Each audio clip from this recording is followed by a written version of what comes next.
下冲突阁无法度收煞，以色列伫17、18这2天宣布伫加沙阁找到4个人质的遗体，拢是去年10月7日迄天红绑票抬死的民众。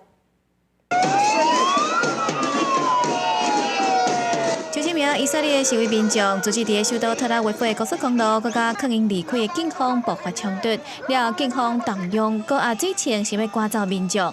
以下冲突就要满7个月，以色列面对国内民众一直示威，要求停战释放人质的时，17、182天雄雄宣布伫加沙找到4名人质的遗体。רון, בן 53, נשוי לאיילת. ואבא לשי וגיל יצא בבוקר יום שבת, 7 באוקטובר, לטיול אופניים עם חבריו סמוך לבארי. רון נרצח באכזריות על ידי מחבלי חמאס, בעיכול מפלסים וגופתו נחטפה לעזה.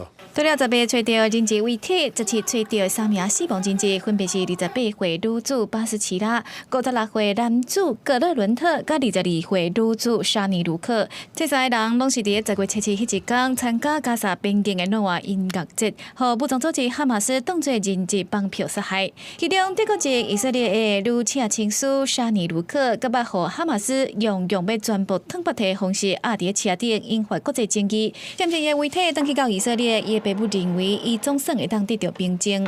Sehr aufwühlende Nachricht aber an sich eine gute Nachricht, weil sie uns zu einem Abschluss bringt.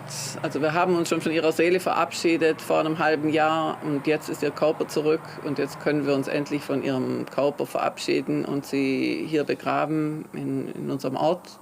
以色列军方并无说明3个人的遗体发现的位置，才会资讯，只有表示有情报显示，有人质户口伫加沙南部的城市拉法。当局表示，暂时有关有128名人质互关押伫加沙，嘛，搁一摆强调会甲所有人质带到回来。国际新闻台是同朋友。